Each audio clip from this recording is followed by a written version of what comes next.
Boa noite, estamos começando mais um Conexão ND aqui na Record News. E como hoje é terça-feira, é o dia de eu trazer um convidado para um bate-papo aqui bem descontraído. E o nosso convidado de hoje é o deputado Mauro de Nadal, deputado estadual que estará assumindo a presidência da Assembleia agora no dia 1º de fevereiro. E a gente vai conversar um pouquinho sobre política, um pouquinho sobre pandemia e um pouquinho do que ele pretende fazer, né? Nesses 2 anos. 2 anos é isso, né? O senhor vai ficar 2 anos? Na verdade, existe um acordo interno na bancada do MDB. Eu ficarei o primeiro ano, o segundo ano ficará o Sopelsa. Ah, então 2 deputados do MDB. E o senhor fica 1 ano? 1 ano. O primeiro ano serei eu e o segundo o Sopelsa. 2022, Sopelsa será o presidente. Perfeito. Então, já está bem explicado aqui. Uma boa noite para o senhor. Obrigado por ter vindo. Obrigado também por ceder esse tempo aqui para uma conversa aqui conosco no Conexão ND. Então, é a partir daí que eu gostaria de lhe fazer uma pergunta. Nós estamos diante de uma disputa ferrenha lá na Câmara Federal. De um lado, o deputado Lira, do outro lado, Baleia Rossi, que é do seu partido, né, que é do MDB, é presidente nacional do seu partido. E aqui não, aqui é acordo, aqui se reúnem, resolvem, não tem disputa. O que é melhor? De repente não tem disputa e até tem um acordo que 2 deputados do MDB dividem a gestão da presidência dos 2 anos. O que é melhor? É uma disputa que fortalece o parlamento, de repente, ou que determina linhas dentro do parlamento, ou um consenso? Bom, primeiramente, boa noite, Paulo. Boa noite a todas as pessoas que nos dão a alegria da audiência nesse momento. Dizer que é uma satisfação enorme estar aqui participando do Conexão ND.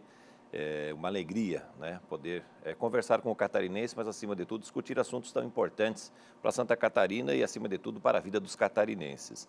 É claro que nós temos hoje um pré-acordo dentro da bancada do partido, que eu serei presidente no primeiro ano, segundo ano sou peça. Lá na frente, para isso se concretizar, nós teremos uma nova eleição, ou seja, vai ter que ter a renúncia do presidente para ter uma nova eleição no parlamento para o Sopelsa, então, assumir o último ano, né? Mas isso já é algo que a gente vem construindo dentro do parlamento catarinense. Dentro daquela linha de raciocínio, a gente percebe hoje que o Baleia Rossi tem uma desenvoltura muito grande dentro do nosso partido, né? Até porque ele participou dessas últimas eleições, presidindo o nosso partido, mas foi muito participativo durante todos os municípios, as disputas municipais. E isso tem credenciado ele, de uma certa forma, para ter o respeito e o carinho de todos os MDBistas a nível de Brasil, embora ser ele uma figura nova dentro da política a nível de Congresso Nacional. Mas essa desenvoltura dele tem habilitado ele também para conseguir algum apoiamento mais forte do que o seu opositor dentro da Câmara. E isso tem dado a ele, não digo tranquilidade, mas uma possibilidade real de uma vitória na disputa, né? É que lá nós estamos falando de 513 parlamentares, então é algo um tanto quanto difícil você chegar, encontrar um acordo, um consenso entre 513, um acordo prévio para a condução da casa. Nunca tenho visto a nível de Câmara Federal. Mas aqui já houve disputa. Agora, aqui em Santa Catarina, já, se não me falha a memória, nós estamos aí há mais de 15 anos dentro desta forma de acordo prévio. E mas ali atrás tivemos esse disputa. modelo, se eu não me engano, veio com o deputado Júlio Garcia, sim, que está deixando a presidência. Veio com ele, aí depois acabou sucedendo ele outros deputados que vieram na mesma linha também, de fazer um entendimento prévio na casa, né, para a eleição não ter a disputa no voto acirrado. O senhor acha mais produtivo o consenso do que uma disputa? É que a casa hoje, o que a casa tem percebido ao longo desse período todo? Um amadurecimento muito grande na discussão das matérias. Cada deputado defende seu ponto de vista, né, defende a sua região, o modo de ver a política acontecer em Santa Catarina, mas no momento em que a gente discute a organização da casa, o modo da casa trabalhar durante um determinado período, há uma certa convergência entre as ideias dos parlamentares, e é isso que tem facilitado um bom entendimento para compor. Então, para você ter uma ideia, dentro de todas essas conversas, a gente tem procurado dar espaço para as bancadas, né? Quer seja na mesa diretora ou até mesmo nas comissões importantes. Então, todos, de uma forma ou outra, acabam sendo contemplados dentro do cenário para desenvolver a sua tese de trabalho, a sua filosofia partidária. E isso é importante porque dá o espaço ao partido, ao mesmo tempo que não retira deles a autonomia que cada partido e cada deputado tem para discutir as suas matérias e defender o seu ponto de vista. Agora, deputado, é um ano que o senhor fica lá, depois entra o deputado Sopelsa. Muda tudo depois? Muda a comissão, muda a mesa, muda tudo quando o deputado Sopelsa assumir? Não. Na verdade, não, porque as comissões elas são eleitas para 2 anos. Né? Ali não tem, ali não vai mudar porque o presidente muda. Não, ali não muda. Essa é uma decisão interna que o partido teve, até um gesto, né, de nossa parte. Eu vinha, por autorização do partido, fazendo esta construção com os demais pares da casa, né, mas chegou num determinado momento que o Sopelsa está encerrando a sua carreira como deputado estadual. E aí um gesto nosso em homenagem a ele, então, em final de carreira, não vai mais disputar a eleição para deputado estadual. Uma merecida homenagem, né? E aí o partido tem também entendido assim, e eu compreendo que é um grande gesto em homenagem ao trabalho e à história dele dentro do nosso MDB. Então, vamos lá. Um ano como presidente da Assembleia, o que o senhor pretende fazer? Olha, a gente já vem trabalhando junto com o nosso presidente, junto com o Júlio, na qualidade de vice-presidente. Então, nós colocamos aí algumas filosofias interessantes de trabalho, né? Porque hoje a sociedade não quer só o político por político, ele já quer o político que seja político, mas que seja gestor.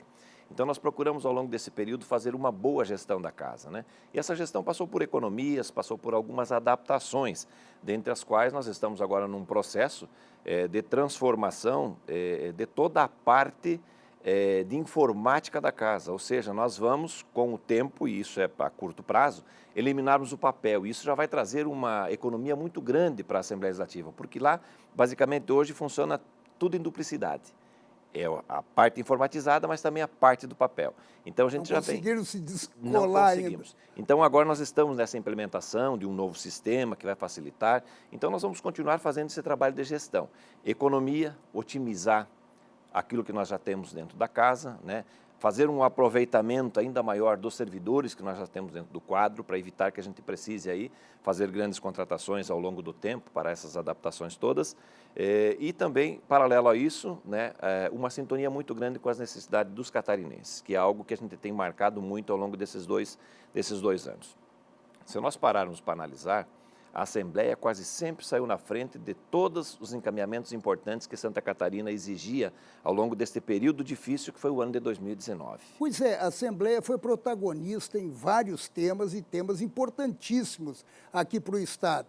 Esses 2 anos, no comando do deputado Júlio Garcia, foram 2 anos diferenciados, porque a gente tinha um governo um pouco distanciado dos poderes. Agora parece que o governo se aproximou, está havendo uma sintonia entre o executivo e o legislativo. O que muda? O que muda a partir daí com o senhor na presidência, com essa característica diferenciada? Na verdade, o que a gente tem observado ao longo deste período do governo Moisés, desde o seu início, né? A própria bancada do MDB, por algumas vezes, teve a oportunidade de, então, ao secretário da Casa Civil, sugerir algumas adaptações no governo, né? Algumas reformas que seriam importantes para que o governo deslanchasse de vez, né? E naquele momento, aquilo que foi sugerido não teve um aceite, né, por parte de quem estava cercando, na verdade, o governo, por ter um entendimento um tanto quanto diferente daquilo que nós estávamos sugerindo. E aquilo que a gente sugeria à época era justamente aquilo que está acontecendo agora. Dar uma abertura ao governo para que o parlamento verdadeiramente possa exercer um papel de auxiliador ao governo.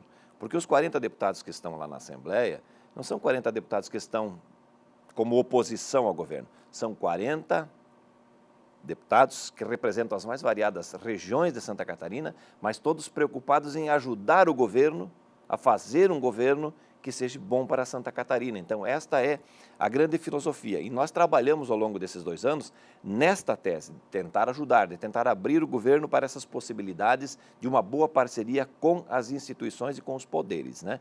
Então, isso a gente vinha desenvolvendo e agora o governo dá esses sinais. Então, qual é o nosso trabalho de agora para frente?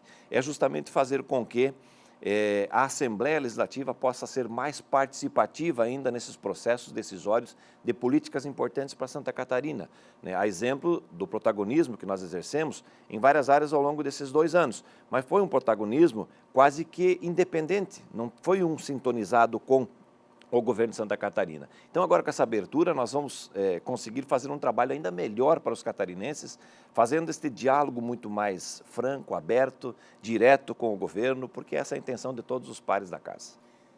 Deputado, tudo bem. Agora eu fico lhe perguntando também que uma outra função do Legislativo, e uma função importante, é fiscalizar o Executivo. O Legislativo foi muito duro, foi muito presente, foi muito atuante na gestão anterior. Na sua gestão, ele vai ter essa linha também de oposição ou ele vai ter uma linha de mais sintonia com o governo? Olha, a independência do poder, nós vamos mantê-la, porque esse é um dos princípios da nossa caminhada como pré-candidato à presidência. Acho que os poderes eles precisam ser independentes e a Assembleia vai exercer na plenitude o poder fiscalizatório, né? E nós não vamos abrir mão em momento algum disso, nós vamos acompanhar tudo aquilo que acontece no governo do Estado com independência, que esse é o nosso papel enquanto parlamentar. Senhor, sabe por que eu lhe pergunto isso? Desculpa lhe interromper, só para complementar. É em relação aos processos de impeachment, principalmente o processo de impeachment dos respiradores, que teve uma CPI forte, uma CPI que cobrou com dureza, sabe? E, de repente, ficou todo mundo bem, tudo tranquilo, não tem mais nada, não aconteceu mais nada. Eu acho que até aí os deputados não estão devendo para a sociedade? É porque, na verdade, esse processo, por hora, ele está suspenso, né? A questão dos respiradores está suspenso. Até porque um dos membros da comissão, que não me lembro agora qual deles foi, um parlamentar, solicitou uma informação do STJ, que fazia parte importantíssima... o Valdir Cobalcini do MDB. Que fazia parte importantíssima para a decisão desses pares frente ao processo todo. Então, nós estamos aguardando isso e aguardando a pauta, que essa é definida pelo presidente do Tribunal de Justiça. Mas é um processo que não está totalmente paralisado. Não, mas eu digo que o pessoal ficou um pouco mais ameno. Antes o coitado do governador, ele levou pedrada de tudo que é canto. E, de repente, ficaram todo mundo amigo. Mais ou menos, né? Eu acredito que até o final desse processo nós teremos algumas novidades ainda no meio deste caminhar, em virtude destas provas, porque ali, a partir de agora, quando entram no circuito 5 desembargadores e 5 deputados estaduais, passa a ser não só político julgamento, mas julgamento técnico-jurídico, né? Então, nós vamos ter aí, quem sabe, algumas surpresas que hoje é difícil de nós falarmos. Deputado vai votar desse jeito, deputado vai votar de outro jeito. É muito difícil hoje dentro de um processo tão complexo quanto esse dos respiradores. Mas é algo que não está dormente lá dentro do parlamento, só não tem pauta ainda, mas está sendo discutido, conversado, né? E hoje é até difícil fazer uma previsão do que vai acontecer lá na frente. Então pode haver surpresas, o senhor está dizendo? Tudo é possível. Agora, não houve um desgaste para o parlamento, esses processos de impeachment, em plena pandemia, embora necessários dentro da visão de fiscalização do Legislativo, o senhor não acredita que, de repente, como resposta final, não vem o desgaste também? Na verdade, Paulo e todas as pessoas que estão nos assistindo nesse momento, este processo todo, os processos, ou seja, as denúncias feitas de pedido de impedimento do governador do Estado, foi algo muito traumático dentro da Assembleia Legislativa. Não foi algo recebido com palmas, com aquela alegria, aquela satisfação. Tanto é que vários destes pedidos foram formulados por parlamentares. Nós fomos tão criteriosos na análise por parte da Procuradoria que nenhum desses que foram formulados por parlamentares, que parecia ter uma certa conotação política, teve tramitação na casa. Os que tramitaram tiveram origem externa. Então, a Assembleia cumpriu o seu papel fiscalizatório ao tempo que analisou juridicamente, preencheu todos os requisitos para a sua tramitação e aí sim submeteu ao crivo dos parlamentares e a constituição da comissão investigatória propriamente dita. Então, foi algo assim muito estudado lá dentro da casa, não foi algo feito especificamente, olha, vamos punir o governador a todo custo. Não, nós obedecemos tudo aquilo que determinava a legislação. Tanto é que as coisas chegaram a determinado momento, um processo já foi arquivado e o outro está lá ainda para análise. É desgastante? É desgastante. Se você perguntar assim, tem algum deputado feliz com todo esse processo que aconteceu? Ninguém está feliz, só que o catarinense precisa de resposta. E a Assembleia tentou buscar uma resposta para satisfazer o catarinense de que aquilo que estava sendo feito ou denunciado estava certo ou estava errado. Então esse é o papel que o parlamentar está exercendo e nós vamos continuar exercendo isso ao longo dos 2 próximos anos. O deputado, o senhor falou em desgastes e teve uma situação até delicada em relação ao parlamento, que o presidente, o deputado Júlio Garcia, foi atingido por uma operação. Ele não é um condenado, ele está sendo investigado, e isso tem que deixar bem claro, ele está sendo investigado e no final que vai se ter uma sentença em relação a isso. Agora, o que eu lhe pergunto é essa postura que o legislativo teve. Ele sentiu como se fosse uma interferência do judiciário, ou ele achou mais conveniente blindar o deputado Júlio Garcia nesse momento, até dentro de um espírito corporativista? Na verdade, uma coisa a gente precisa deixar assim bem clara para a sociedade catarinense e para as pessoas que estão nos assistindo nesse momento. A Assembleia Legislativa, todos os deputados são a favor de todo o processo investigatório, mas desde que ele aconteça dentro da sua regular tramitação, com o respeito às esferas e às competências. Não, isso é pacífico dentro da casa. Então, nós, com os encaminhamentos que fizemos lá na casa, em momento algum, nós damos uma carta de inocência. Muito pelo contrário, nós deixamos com que a Justiça, através da Justiça Federal, faça todo o seu trabalho investigatório. Só que nós entendemos que, neste momento, para uma juíza de primeira instância fazer o afastamento de um presidente da casa e chegar a uma medida tão drástica que é a perda do mandato, a perda da presidência e até mesmo a prisão domiciliar, embora domiciliar, foi excessiva dentro dos limites, excessiva. Até porque eu saio do conceito daquilo que eu aprendi lá na universidade, que ninguém pode ser considerado culpado sem um trânsito julgado numa sentença penal condenatória. E nós não temos nada que faça isso nesse momento, ou seja, que imprima ao nosso presidente uma condenação. Uma pessoa investigada, o qual a Assembleia, em momento algum, está fazendo blindagem a esse processo investigatório. Porém, a Assembleia decidiu no sentido de que fazer com que tenha validade a Constituição Federal e a Constituição Estadual, que prevê lá em seu artigo bem especificamente que desde o momento da diplomação, nenhum parlamentar poderá ser preso ou até mesmo aquelas ações acautelatórias, como já foi definido por decisões reiteradas do STF, podem serem aplicadas a um parlamentar sem com que a Assembleia Legislativa autorize. Então, o nosso ato foi simplesmente fazer com que se respeite tanto a decisão que está imposta na Constituição Federal quanto estadual, que é a imunidade, os princípios e as prerrogativas do parlamentar. Deputado, mudando um pouco, saindo um pouco desse assunto e entrando entre os poderes, a harmonia dos poderes, o legislativo, o executivo, qual é a sua relação com o governador Moisés? Muito boa, a relação pessoal com ele muito boa.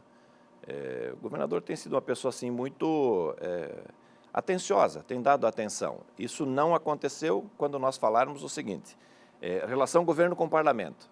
Então, nós não tivemos esse... Agora, como pessoa, como conversa, um diálogo bem tranquilo, é uma pessoa boa de se lidar. Então, nunca tive dificuldades com o governador, desde que ele está como governador do Estado. Defendi sempre meus posicionamentos, defendi, assim, com muita cobrança aquilo que são as necessidades da nossa região, que eu sou lá do extremo oeste do Estado de Santa Catarina, cobrei do governo do Estado, bati fortemente nessa questão da pandemia, nos momentos aí que exigiam uma resposta mais positiva do governo.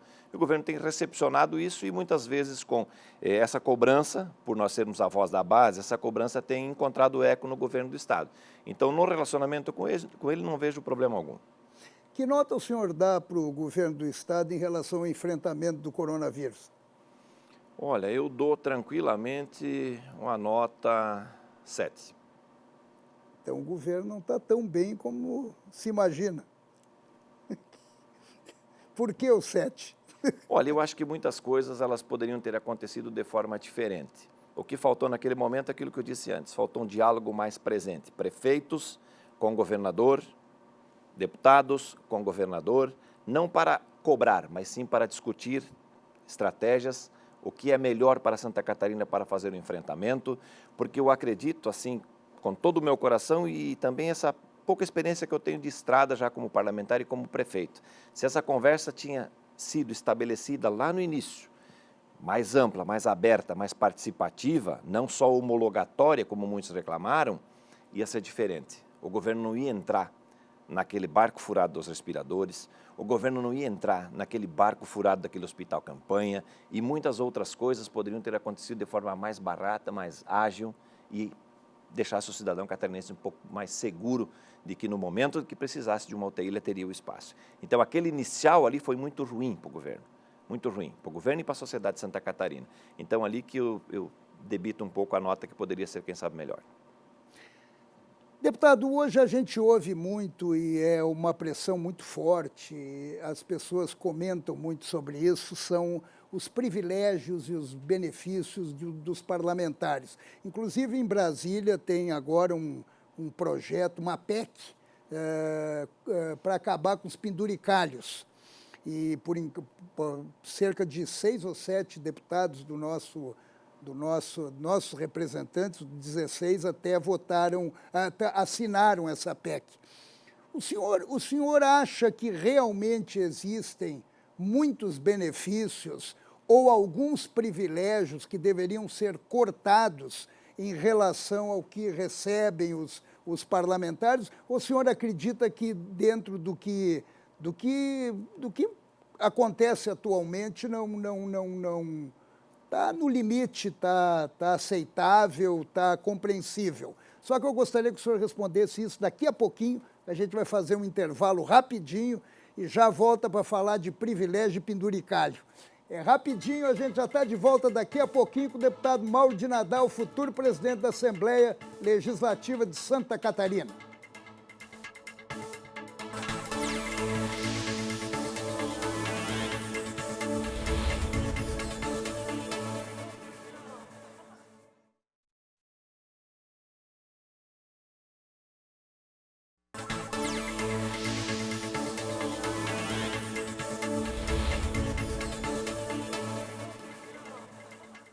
Pois então, esse é o Conexão ND aqui na Record News. Eu estou recebendo hoje o deputado Mauro de Nadal, presidente da Assembleia, que assume a presidência da Assembleia no dia 1º de fevereiro, mês de carnaval, né? Carnaval sem carnaval, né? Sem carnaval. Até o Rio de Janeiro também já acabou decidindo por não fazer, né? Ia ser em julho, mas não vai fazer mais, né? Porque fizeram uma grande bobagem no ano passado, né? No ano passado já tinham informações de que existia o Covid, de que tinha problema de um vírus até que a gente desconhecia. E eu lembro que em fevereiro o presidente Bolsonaro anunciou que havia um vírus que tinha uma epidemia chegando no país. E os governadores da Bahia, de São Paulo e do Rio de Janeiro resolveram fazer um grande carnaval. Daí realmente foi complicado. Mas vamos lá, eu queria saber do senhor, então, qual é a sua opinião? A gente vê muita reclamação, mas muita reclamação. E quando eu, no ND Notícias, à noite aqui, quando eu faço algum comentário relacionado a penduricalho, a benefício, a privilégio, a reação é imediata, principalmente pelas redes sociais e depois pelo ND+, eles se manifestam. Qual é a sua opinião? O senhor acha que realmente tem que diminuir? O senhor acha que tem que reduzir esses benefícios que os parlamentares recebem? Olha, Paulo, primeiramente, assim, eu gostaria de deixar bem claro ao catarinense de que eu só serei presidente se eu tiver os votos no dia 1º, né? Hoje estou aí como pré-candidato. Eu já estou lhe elegendo, né? O senhor já está fazendo uma previsão aí mais forte e agradeço por essa torcida também. Não, mas eu espero que esse acordo seja cumprido, né? Não foi feito um acordo. Também espero, mas como se diz lá na rua, né? São 40 CNPJs lá dentro da casa. É verdade, né? Então, é verdade. Eu respeito... E o voto é secreto? Não, o voto é aberto. O voto é aberto. É aberto. E a gente respeita o secreto posicionamento tem que de tomar cada cuidado. parte. Lá em Brasília é secreto, né? Brasília é secreto, então lá vai ser um negócio um pouquinho mais complexo para É votação. o famoso voto da traição. Como é que eu vejo essa questão dos penduricalhos, né? Opinar sobre a questão de Brasília, eu vou me limitar porque eu não conheço direitinho como é que funciona a vida de cada parlamentar, né? Não sei como é que é a folha de pagamento de cada parlamentar, a estrutura, não sei da estrutura que eles têm também em gabinete, né? Agora, aqui em Santa Catarina, nós viemos ao longo, desde que eu estou como deputado estadual, eu estou ali desde 2011, né? Então, nós cortamos muitas coisas que antes fazia parte da vida do parlamentar. Nós ali acabamos retirando tudo. Hoje, basicamente, a estrutura que o deputado estadual tem para as suas atividades é o necessário e é o regular para conseguir desenvolver essas atividades. É claro que muitas vezes as pessoas especulam frente à atividade de um parlamentar e de outro. Por quê? Porque um deputado tem um pouco mais de gasto do que o outro, dentro daquela estrutura do limite de gasto que cada parlamentar tem. Só que nós temos que entender que nós temos deputados que moram em Florianópolis. Agora, como é o meu caso, eu estou a quase 700 quilômetros de distância da capital do estado de Santa Catarina. E a base de trabalho, onde eu tenho que emprestar os meus ouvidos e o meu trabalho de assessoria para trazer as reivindicações e as necessidades da região, ela necessita com que eu esteja lá, presente, para entender isso. Então, é constituída só por municípios pequenos. Eu tenho 70 municípios pequenos na minha base de atuação. Então, todo final de semana é estrada. Então, isso diferencia um pouco dos pares que estão mais próximos da Assembleia Legislativa. Mas, dentro daquilo que está ali, para que o deputado possa exercer as suas atividades, eu vejo que hoje é o mínimo para que o deputado consiga desenvolver um trabalho dentro daquilo que são os compromissos que ele assume lá com o eleitor no momento do voto. É claro que existem deputados que assumem um determinado compromisso, então ele não vai precisar dispor de toda aquela verba que está predestinada para o seu gabinete, porque é a filosofia dele de trabalho. Agora, os outros se elegeram um determinado compromisso que é diferente daquele. Então, obviamente que esse também nós temos que dar condições para que ele desenvolva o seu trabalho, porque o seu eleitor quer com que ele desenvolva o trabalho de acordo com aquilo que ele se comprometeu. Então, aquilo que nós temos hoje na Assembleia, dá para se dizer que basicamente não tem penduricalho dentro do que o deputado estadual possui para trabalhar. Quanto é que custa um deputado estadual para Santa Catarina? Olha, é uma conta que nós temos que multiplicá-la. Hoje o líquido do deputado é 17 mil por mês o salário dele, né? Aí a gente faz a conta disso, vezes 12, vezes 4. Aí tem a verba de gabinete, que daí é a estrutura que cada deputado tem, né? O custo geral, como é o caso, salário. O gabinete hoje, em salário de assessores, cada gabinete tem 111 mil reais para gastar, né? E o limite é de 22 funcionários por gabinete, né? Então, basicamente, quantos? 22 é o limite não acha muito? por gabinete, mas a maioria não usa. Eu, por exemplo, não uso os 22, né? Porque se a gente fazer uma divisão desses... Porque eu comparo com uma pequena e média empresa, uma microempresa, uma pequena empresa, elas não têm... Elas têm no máximo ali 8, 10 funcionários, de repente um gabinete de um deputado tem 22, na Câmara são 25. Mas a maioria, como eu disse, a maioria quase não usa esses 22 funcionários. Fica na base dos 15, 16 servidores, né? Porque tem um assessor de base também, que é aquele que faz a ligação entre municípios na região de atuação do parlamentar. Então, não ficam todos dentro do gabinete, né? Fica metade em gabinete e metade, basicamente, faz trabalho de base, assessoria e acompanhamento do parlamentar nos seus deslocamentos, né? Olha, eu vejo que é uma estrutura razoável para trabalhar. Deputado, a pandemia pegou todo mundo de surpresa e se mantém, né? Se mantém, a situação ainda não dá para dizer que a gente, apesar das vacinas chegando, ainda falta muito para vencer essa barreira. Agora, o que a pandemia, no seu entender, foi positiva em relação à atuação e o trabalho do parlamento e o que pode tirar dali como uma lição para dar continuidade? Olha, ela nos trouxe uma grande lição de cunho administrativo, né? Porque o costume nosso sempre é o trabalho presencial. A mesa, ou seja, a mesa, o computador e o espaço lá no parlamento para que o servidor desempenhe a sua atividade. E hoje a gente percebe que surgiu uma grande ferramenta, que é esse trabalho que você pode desenvolver de outro local. ou seja, da sua casa, ou de um outro ponto, né? E que também dá um resultado satisfatório. E isso a gente tem percebido, não só na Assembleia, mas em outros setores também, como o Judiciário, né? A gente percebe que há muito o trabalho feito em casa, né? Com resultados positivos. Então, isso é algo que a gente já recepciona com bons olhos, porque nos abriu para um novo momento, que há possibilidades de termos novas ferramentas e desenvolver a mesma atividade. Outra questão que eu julgo assim, muito positiva e que fez com que a população mundial despertasse para os cuidados pessoais, né, que a pandemia trouxe, que é a higienização, né, é saber que o teu limite ele se encontra no momento que você entra dentro do direito de quem está à sua frente, né? Então, o uso da máscara, o distanciamento, isso tudo nos trouxe algumas filosofias lá dos japoneses, né? Que há muito tempo já tomam todas essas precauções, né? E eu vejo que a grande revolução de tudo isso, Paulo, vai acontecer no modelo educacional brasileiro, mundial, né? No modelo educacional mundial. Não que eu esteja aqui defendendo que tenha que ser só virtual, não. Tem que ter o presencial, mas eles nos trazem uma ferramenta nova, que vai nos permitir, a curto prazo, fazer uma exploração muito positiva na educação das nossas crianças, nossos jovens, nossos adultos, né? Que hoje é esse sistema do aprendizado virtual. Então, eu vejo que essas transformações, deste jeito que nós tivemos que nos adaptarmos para viver um pouco melhor no ano passado, elas vêm para ficar na vida mundial. Saúde de um lado, economia do outro. Esse aí foi que acabou criando uma série de embates aí, mas embates muito mais políticos do que de consciência. O senhor é o defensor de medidas mais restritivas, de medidas mais duras no combate ao Covid, ou o senhor acha que dá para haver um equilíbrio entre saúde e economia? Equilíbrio total. Eu vejo que é por aí o caminho.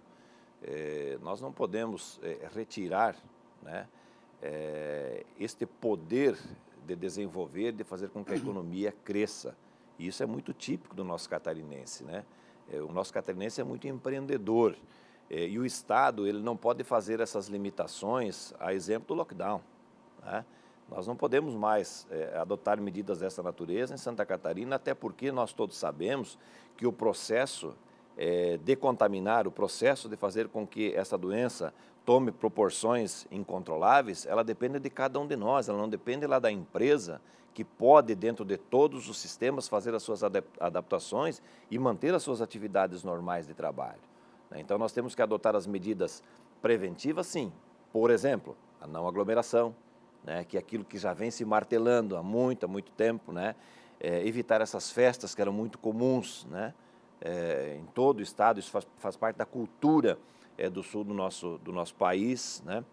Fazer com que esses momentos eles não aconteçam neste momento, mas impedir com que o desenvolvimento de Santa Catarina, através de medidas mais duras, mais amargas, não vejo por aí o caminho para nós resolvermos o problema. O problema é conscientização, é dar condições lá no hospital, que se a pessoa adoecer, nós temos condições de tratá-la, né, e permitir com que esses empresariados, com que as pessoas trabalhem, porque as pessoas precisam viver e conviver, mas dentro dos limites, né, porém não fazendo esses impedimentos, né, para o desenvolvimento de Santa Catarina.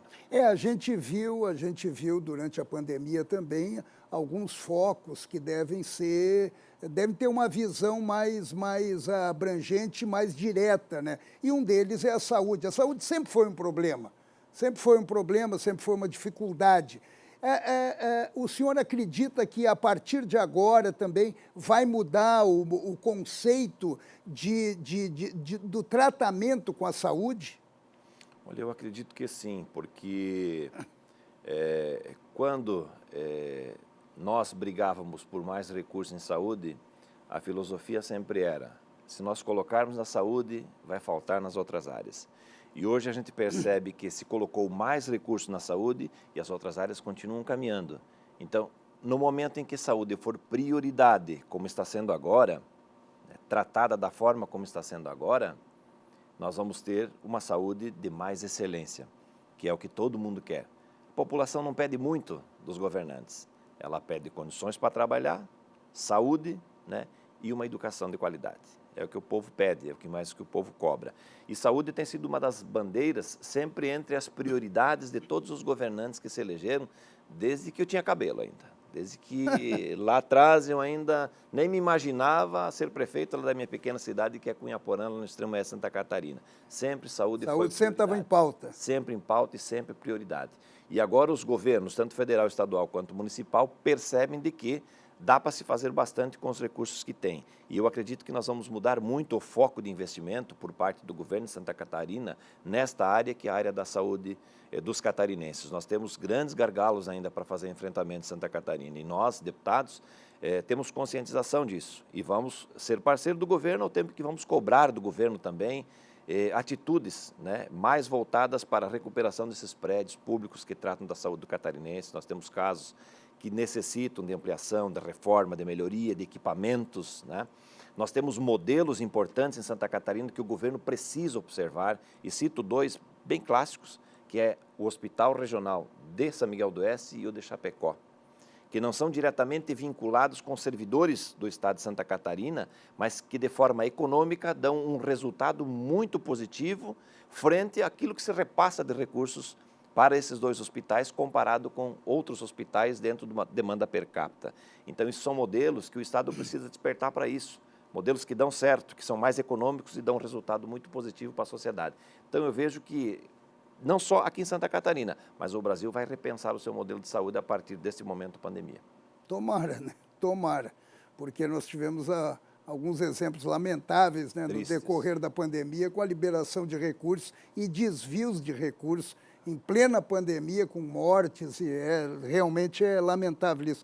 Agora, eu queria saber a opinião do senhor em relação à volta às aulas, a opinião do presidente da Assembleia, se for eleito dia 1º e se for cumprido o acordo, para deixar bem claro, né? É bom Isso, deixar bem claro isso, porque senão daqui a pouco a gente já vai levar o título sem ter o voto, então é um pouquinho complicado, né? Se você fosse fazer essa mesma pergunta para mim, Paulo, no mês de julho do ano passado, eu te diria o seguinte: não volta às aulas. Tanto é porque eu tenho 2 adolescentes lá em casa que estudam na escola pública, né, do estado de Santa Catarina, e a gente sabe o temor que essas crianças têm de voltar para uma sala de aula. Hoje, né, como a gente percebe, que nós já estamos aí com as primeiras pessoas sendo imunizadas, né? Nós tivemos notícia agora já mais remessas da matéria essência para que os insumos, né? Os insumos para se produzir mais vacinas, né? Então eu vejo que dentro de a adoção de determinados cuidados, dentro de um processo em que a gente permita com que as crianças não se aglomerem dentro de sala de aula, se respeitem os distanciamentos, nós poderemos fazer a retomada das aulas presenciais, sim. Dá para se fazer isso, até porque hoje se percebe também que as pessoas adquiriram um pouco mais de consciência daquilo que é o problema.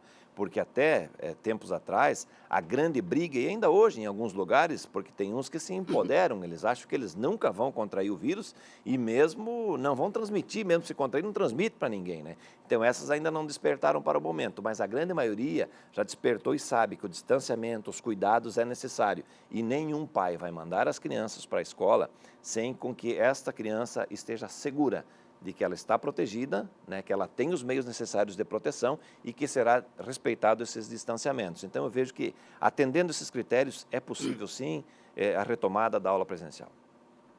E o senhor acredita que Santa Catarina vai se recuperar de uma forma lenta ou de uma forma um pouco mais rápida, vai recuperar a economia?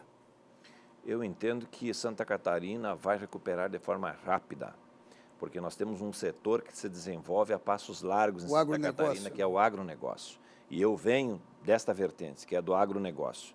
A base dos nossos municípios da região, a grande maioria, 70% do município é o agronegócio que movimenta. E a balança comercial de Santa Catarina está neste pré-equilíbrio, quase que um equilíbrio, graças ao agronegócio. E o agronegócio, ele vem encontrando a cada dia mecanismos que faz com que aquilo que se produzia ontem já se produz 10% a mais amanhã e assim vai indo e cada vez mais.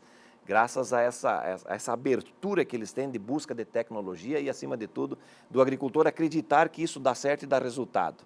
né? As cooperativas têm feito um trabalho importantíssimo nesta linha de desenvolvimento do agronegócio. Então, eu vejo que, através do agronegócio, os outros setores também acompanham e a força do empresariado catarinense vai fazer com que a gente retome isso com uma agilidade muito maior que outros estados da federação.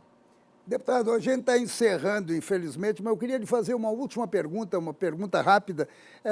Qual a colaboração da Assembleia em relação à abertura do mercado de trabalho, postos de trabalho? Qual é a colaboração que a Assembleia pode dar para o Estado? Olha, a gente depende, basicamente, quando são projetos estruturantes desta natureza, a gente depende de uma provocação do governo catarinense, né? Até porque tudo que for projetos que envolvem despesas para o governo, necessário que venha do governo do estado de Santa Catarina. Mas pela diversidade de representatividade que nós temos no parlamento, de partidos e de pessoas, de filosofias, um é médico, outro é professor, outro é advogado e assim vai, nós podemos contribuir muito com projetos importantes que podem fazer com que o Estado agilize, acelere e crie muito mais postos e oportunidades de trabalho. Tanto é que todos os projetos que tiveram, de uma forma ou outra, dentro daquele modelo de restrição do governo do Estado em função da pandemia, o parlamento, pela manutenção do emprego e pela segurança das pessoas, sempre fazia a discussão dessas matérias. Então, pelo conhecimento, pelo preparo de cada par lá dentro da casa, nós temos muito a contribuir aí em projetos importantes para que Santa Catarina deslanche. Deputado, muito obrigado por sua presença aqui no Conexão ND. Espero que dia 1º o acordo seja cumprido, a eleição seja definitiva e o senhor assuma por um ano o comando, então, da Assembleia Legislativa. Obrigado a você, Paulo, obrigado pelo carinho, por esse bate-papo maravilhoso, né? Para conversarmos aqui e transmitirmos a nossa ideia e, acima de tudo, o nosso ponto de vista a todos os catarinenses. É claro que até o dia 1º eu vou trabalhar todos os dias, todos os minutos na articulação, na conversa com os nossos colegas deputados, para que a gente consiga fazer com que o acordo seja cumprido, né? Mas, como disse há pouco tempo atrás, eu respeito o posicionamento de cada parlamentar, ninguém é obrigado a pensar do mesmo jeito. Nós pré-ajustamos isso dentro de uma conversa entre os deputados, né? Então, se isso vai ser cumprido somente no momento de dizer o sim. Então, vamos trabalhar para isso, manter essa linha. O pessoal tem palavras. Que bom, que bom. Obrigado, deputado, e obrigado vocês que nos acompanharam aqui em mais um Conexão ND. Terça-feira que vem eu estou de volta. Amanhã tem mais Conexão ND aqui na Record News. Um beijo, boa noite.